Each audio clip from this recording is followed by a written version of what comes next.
Estaba parada en la sala de la casa que había ayudado a salvar 3 veces. Una vez cuando mi papá tuvo una cirugía de espalda y no pudo trabajar durante meses. Otra durante el COVID, cuando los dos perdieron la mitad de su jubilación en el mercado. Y otra la primavera pasada, cuando se descompuso la caldera justo antes de una ola de frío y le transferí al contratista el costo completo antes de que siquiera llamaran para pedirlo. Ese día no estaba ahí para arreglar nada, solo ayudando a mi papá a escanear unos papeles para el seguro médico. Era algo que hacía seguido. Mi papá, Gerald, nunca logró entender bien cómo funcionaba la impresora con escáner, ni siquiera después de 10 años. Siempre decía que se me daba bien la tecnología, aunque llevo más de una década trabajando en gestión de proyectos, no en sistemas. Había dejado un montón de documentos en la mesa del comedor. Los revisé rápido, expedientes médicos, unos formularios del Medicare, 1 o 2 recibos de servicios. Y entonces lo vi, una carpeta color crema, gruesa, etiquetada con la letra ordenada de mi mamá, plan patrimonial, copia final. No debía abrirla. Lo sé. Pero justo la semana anterior había pagado el impuesto predial de la casa. 2,178 pesos con 41 centavos. Y pensaba pasar a la farmacia después para recoger sus medicinas para la presión, como siempre. Así que sí, la abrí. Dentro estaba el testamento, notariado hacía 2 meses. La casa ya pagada. Sus cuentas de retiro restantes. Una póliza de seguro de vida. Todo para mi hermano, Mason Rivers, 29 años, sin trabajo, todavía viviendo en casa. Dejó la universidad 2 veces. Pasó unos años trabajando en su música, lo cual significaba tocar en el garaje y subir clips que nunca pasaban de 200 vistas. Mis papás siempre decían que aún no encontraba su camino. Mi nombre, Danielle Rivers, aparecía una sola vez, en una línea. Amamos a nuestros 2 hijos por igual y confiamos en que se cuidarán mutuamente. Y ya. Nada sobre los impuestos que había pagado. Ni una línea sobre los ahorros que transferí sin que me lo pidieran. Ni siquiera un gracias. Solo una forma educada de decir, no necesitas nada y no te debemos nada. Al principio no dije nada, solo me quedé ahí parada viendo el papel mientras el escáner zumbaba de fondo. Mis manos estaban firmes. Mi respiración no. Mi papá regresó con su café y dijo, ¿vas avanzando con esos papeles, Danny? Levanté la carpeta. ¿Así están las cosas, papá? Pregunté en voz baja. Todo para Mason. Se quedó congelado. El café a medio camino de sus labios. Luego soltó uno de esos suspiros largos y cansados, de los que significan que ya sabía lo que había encontrado. No es lo que crees. No le contesté porque era exactamente lo que creía. No lo presioné. No de inmediato. Papá solo se quedó ahí, con su café en la mano como si eso fuera a explicarlo todo. Luego murmuró, pensamos que lo entenderías. Te va bien, Danielle. Siempre te ha ido bien. Eso era lo que siempre decían cuando no querían dar explicaciones. Siempre te ha ido bien. Traducción, no tienes derecho a querer más. Dejé la carpeta en la mesa y salí a tomar aire. El columpio del porche crujió un poco cuando me senté. Yo misma lo había reemplazado hace 2 veranos. La misma semana en que se cayó el barandal del deck y pagué para que lo arreglara un contratista, porque Mason dijo que estaba otra vez entre sueldos. En ese entonces no me importó. Me enseñaron a hacerme cargo, a dar un paso al frente. Crecí en esa misma casa, compartí cuarto con Mason hasta que tenía 13, cuando papá por fin terminó el sótano. Todavía recuerdo el día que pintamos las paredes de azul juntos, papá, Mason y yo. Mamá nos llevó limonada y dijo, miren a nuestro pequeño equipo. Vaya equipo.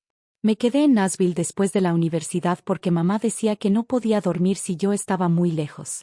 Rechacé un trabajo en Boston, aunque me ofrecían más dinero y un camino más rápido a un puesto directivo.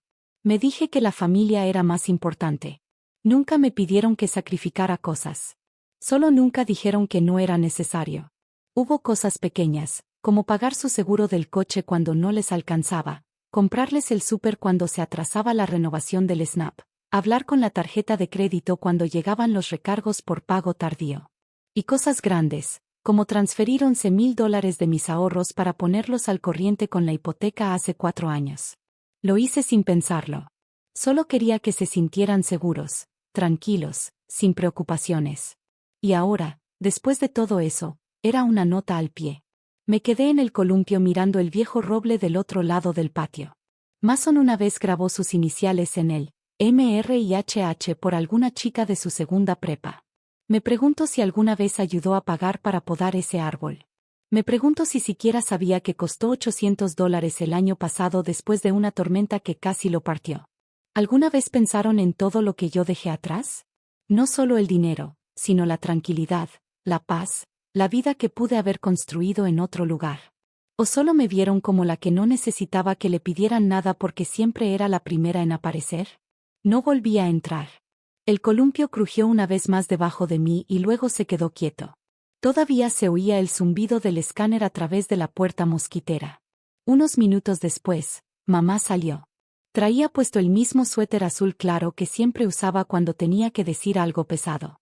El mismo de la Navidad en la que le regalé una tarjeta de regalo y Mason un CD quemado. Dijo que amaba a ambos. Al principio no se sentó, solo se quedó ahí de pie, retorciendo el borde de la manga. Daniele, dijo, ni muy suave ni muy fuerte. No la miré. Se sentó junto a mí de todos modos. No queríamos que te enteraras así. Asentí una vez. No iba a llenar el silencio por ella. Soltó el aire. No fue un suspiro, solo una liberación. No es que no te amemos. Aún así, no dije nada. Porque, ¿cómo llamas amor a algo que se olvida de tu nombre cuando le resulta incómodo? Puso su mano sobre la mía. Su piel estaba tibia, temblando un poco. Mason la ha tenido más difícil. Tú eres estable, Dani. Siempre lo has sido. Estable. Fuerte. Confiable. Palabras que suenan amables hasta que te das cuenta de que son jaulas. Etiquetas que permiten que te quiten sin culpa. Retiré la mano. Pudieron haberme dicho, dije. Mi voz era baja, pareja. Pudieron haberme preguntado. Ella desvió la mirada hacia el patio, y fue entonces cuando lo dijo, en voz baja, como si al decirlo más suave pesara menos. Tuvimos que firmar como avales por Mason. Necesitaba ayuda. La palabra cayó como un golpecito, no un golpe. Pero entendí todo en cómo lo dijo. No solo me dejaron fuera del testamento. Ya se habían atado a él con números reales, deudas reales, riesgo real. ¿Cuánto? Pregunté. No hubo respuesta. Mamá, ¿cuánto? Silencio. Luego, en voz muy baja, 35. Me levanté. El viento se había levantado. El viejo carrillón del porche tintineó una vez y luego se quedó inmóvil. La miré, no con enojo, solo con cansancio. No lo eligieron porque lo necesitaba. Lo eligieron porque ya le debían. Sus ojos se abrieron con sorpresa, pero yo no estaba buscando una respuesta. Simplemente no sabía que el precio por obtenerme a mí también venía incluido. No mandé mensajes. No llamé. Solo me detuve. Esa semana, cancelé el depósito automático que había configurado para sus recibos de servicios. Eliminé el recordatorio en el calendario para volver a pedir sus medicamentos. Suspendí la cuenta de supermercado que entregaba cada jueves a las 4. Nada dramático, sin declaraciones grandes, solo un cambio silencioso, un espacio vacío donde solía estar yo. Pensé que lo notarían de inmediato, pero pasó una semana. Nada. En la segunda semana, empezaron a llegar los primeros mensajes. El primero fue un texto de papá. El recibo del agua vino más alto este mes. ¿Puedes revisar la cuenta? No contesté. Luego, mamá, se nos acabaron las galletas sin sal que siempre traes. Mason se le olvidó. Lo dejé sin leer. No estaban preocupados. Aún no. Solo asumieron que estaba ocupada o de malas o cansada del trabajo. Tal vez pensaron que necesitaba espacio. Tal vez pensaron que volvería como siempre. La tercera semana, el tono cambió. Daniele, escribió mamá, ya se va a vencer la hipoteca. ¿Puedes mandarlo de siempre? No saludó. No preguntó cómo estaba. Solo una línea, un número, una necesidad. Me quedé mirando el mensaje por un buen rato. Luego escribí. Pídeselo a Mason. Ahora es su casa. Le di enviar. No esperé. 5 minutos después, ella llamó. Dejé que sonara. Otro mensaje. Por favor, no seas así. Necesitamos hablar. Pero ya no había nada de qué hablar. Ellos tomaron su decisión. Yo simplemente estaba empezando a vivir como si eso importara. Esa noche, Mason también escribió. Dani, no hagas esto un drama. Ayúdalos como siempre. Como siempre. Como rutina. Como reflejo. Como si nunca hubiera sido más que un ruido de fondo confiable. Respondí. Tú fuiste el que eligieron, Mason. Así que sé esa elección. No contestó. A la mañana siguiente, desperté con una solicitud de transferencia de parte de mamá. 3,200 pesos. La cantidad exacta del atraso de la hipoteca y las penalidades. Sin mensaje, sin nota, solo el número. La rechacé. Un minuto después, volvió a sonar el teléfono. Luego otra vez. Y luego esto. Podríamos perder la casa si no nos ayudas. Y finalmente, de papá. ¿Dejarías que tus padres se quedaran sin hogar? Casi me reí. No estaban sin hogar. Solo estaban incómodos. Por primera vez, estaban aprendiendo lo que yo había cargado en silencio, sin pedir nada. Apagué el celular. No me perdieron cuando me sacaron del testamento. Me perdieron cuando asumieron que seguiría dando. Después de eso, pasó una semana en silencio tras rechazar la solicitud. Sin llamadas, sin mensajes. Fue lo más callados que los había visto en años. Y de alguna forma, eso se sentía más fuerte que los ruegos. Empecé a dormir mejor, a despertar sin revisar el teléfono, a cocinar solo para mí, para nadie más. Pero el silencio nunca dura en mi familia. No cuando hay culpas que repartir. La primera señal fue un buzón de voz de la tía Lorie. Casi nunca me llama. Siempre decía que no quería meterse en cosas de familia. Pero esa mañana, su mensaje decía: no estoy tomando partido, cariño, pero tu mamá está muy preocupada. Tal vez deberías hablar con ellos. Ahí supe que ya habían empezado a hablar con otras personas. Revisé Facebook. No tardé en encontrarlo. Una foto del porche delantero. Un pie de foto que decía: les dimos todo a nuestros hijos, pero a veces dar no es suficiente. Docenas de me gusta. Algunos comentarios preocupados. Uno de Mason. Algunas personas creen que la familia se trata de dinero. Olvidan que se trata de estar presente. Cerré la app, no enojada, solo vacía. No solo estaban decepcionados. Estaban reescribiendo la historia, convirtiéndome de cuidadora en villana porque dejé de aparecer para que me usaran. A la tarde siguiente, llegó un sobre a mi departamento. Sin remitente. Adentro, un aviso de ejecución hipotecaria, copia solamente. No estaba dirigido a mí, pero reconocí el número de casa. Me quedé sentada un momento, mirando el papel, luego lo volteé y escribí detrás. Tal vez debieron dejársela a alguien que pudiera manejarla. No lo envié. En su lugar, revisé el sitio del condado. Su propiedad estaba oficialmente en riesgo, atrasada en pagos, sin colchón. Se habían gastado los ahorros, probablemente tratando de mantener apariencias. Tal vez esperando que yo cediera antes de que las cosas se pusieran serias. Mason se lo había gastado todo. Todo el dinero que le dejaron para seguridad, para estabilidad, para su futuro, desaparecido. Hubo un tiempo en que habría intervenido, habría llamado al banco, negociado un periodo de gracia, movido fondos. Pero ahora me serví un vaso de agua, me senté en la mesa de la cocina y dejé que la casa se cayera sin mí. A veces no necesitas encender el fuego. Solo tienes que dejar de cargar el agua. Empezó poco a poco. Una publicación vaga de mamá con un girasol emoji. Una foto de ella y papá sonriendo en el porche. Los criamos con amor. Hicimos nuestro mejor esfuerzo, pero a veces el amor no es suficiente. Sin nombres, sin acusaciones directas, pero yo sabía de qué hablaban. Y cualquiera que nos conociera también. Tía Traish comentó: ustedes son unos padres maravillosos. Se merecen algo mejor. Papá publicó al día siguiente. Un post más largo, menos sutil. Les dimos todo a nuestros hijos. Tiempo, dinero, amor. Creímos que los habíamos criado bien, pero al final, no puedes controlar quién te da la espalda. Me etiquetó. Sin llamada, sin mensaje. Solo un post para que todos lo vieran. No respondí. Lo vi crecer. Docenas de likes, familia, amigos comentando, algunos que no veía desde la prepa. Uno escribió: Esta generación no entiende lo que es sacrificarse. Y luego estaba Mason. Claro que estaba Mason. Compartió el post de papá con su propio pie de foto. Algunas personas solo se preocupan cuando reciben algo. Yo daría todo por proteger a mamá y papá. Supongo que no todos ven a la familia de esa forma. Lo leí 2 veces. Y una tercera. El mismo hombre que no había pagado renta en años, que agotó hasta el último dólar que le dejaron, que vio cómo la casa se venía abajo, ahora se presentaba como el héroe. Los comentarios eran peores. Eres un gran hijo. Tu hermana debería sentirse avergonzada. Ellos le dieron todo. Ella solo quería más.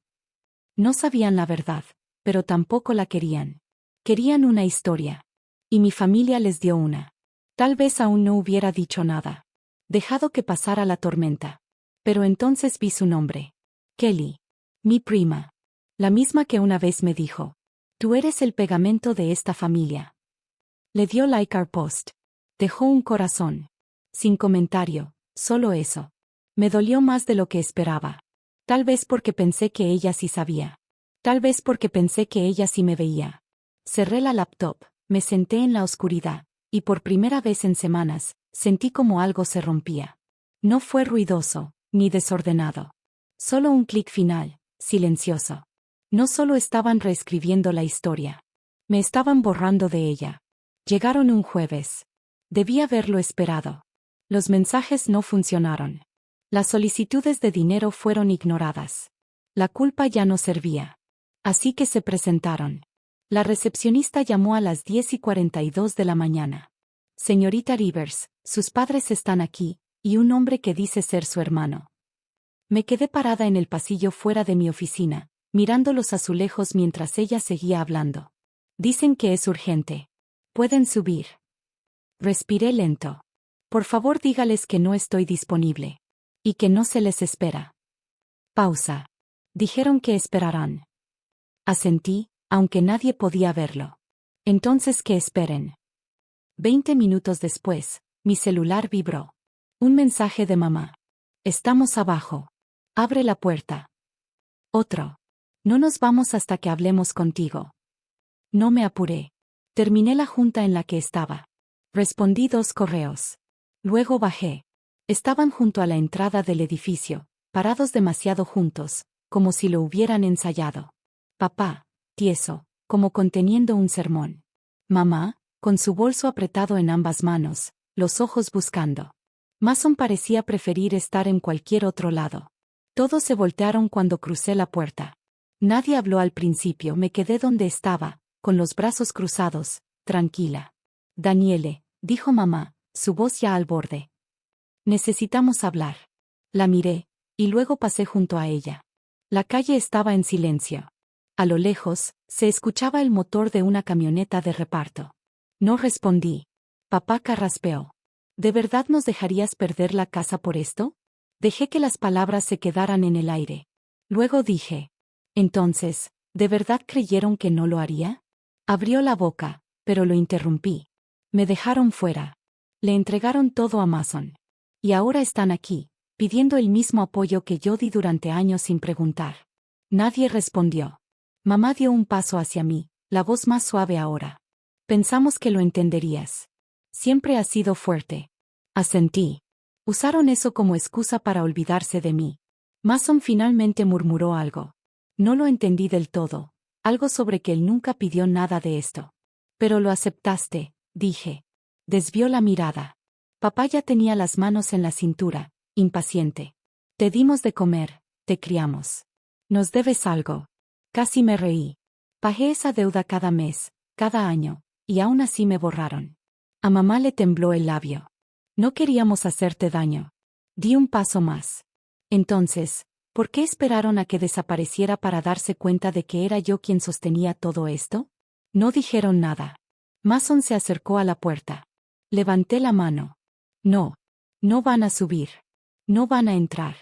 Esta vez no voy a ser su solución. Sin gritos, sin escena. Solo silencio. Ahí se quedaron. 3 personas que alguna vez se llamaron mi familia. Y yo ya había terminado de intentar que me vieran personas que solo miraban cuando necesitaban algo. No me perdieron cuando cambiaron el testamento. Me perdieron cuando pensaron que jamás me iría. No bloqueé sus números. No hacía falta. El silencio que les di fue más fuerte que cualquier grito que pudieran lanzar de vuelta. Mandaron mensajes por un tiempo. Mamá intentó con palabras suaves. Papá se puso más frío, acusando, exigiendo. Mason casi no dijo nada. Solo un último mensaje. ¿De verdad crees que esto te hace mejor? ¿Alejarte? No respondí. Unos días después, salí a caminar. Sin rumbo, solo por moverme. Sin darme cuenta, mi camino me llevó cerca del barrio donde crecí. La calle se veía igual. Banquetas agrietadas, una cerca a medio pintar. Pero la casa. Un letrero de "se vende" en el jardín. Las persianas descoloridas. El pasto seco y muerto. Me quedé en la banqueta, mirándola. La luz del porche estaba apagada. El columpio que arreglé ya no estaba. Tampoco el espantaespíritus que colgaba. No me acerqué más. No necesitaba ver por dentro para saber lo que se había derrumbado. Esa casa nunca me sostuvo a mí. Yo la sostuve a ella. Y ahora era problema de alguien más. Cuando me di la vuelta para irme, mi celular vibró en la bolsa del abrigo. Una vez, luego otra. No lo revisé. Ya sabía qué nombre iba a aparecer en la pantalla. Lo dejé vibrar. Luego se detuvo. Y volvió a sonar. Saqué el celular y vi. Llamada perdida. Mamá. Llamada perdida. Papá. Y después, un buzón de voz. Nuevo. Puse el teléfono en silencio. Lo guardé de nuevo en el abrigo. No hacía falta escuchar el mensaje. Ya sabía lo que iba a decir. Caminé a casa bajo el aire frío y lento de una tarde de otoño. Sin enojo. Sin sentirme vengada. Solo libre. Nunca fui su plan de respaldo. Solo les gustaba fingir que nunca me iría. Si alguna vez contaron con tu silencio pero se les olvidó tu nombre, solo deja un icono de corazón. Algunos nunca alzamos la voz, pero tampoco nos desaparecimos.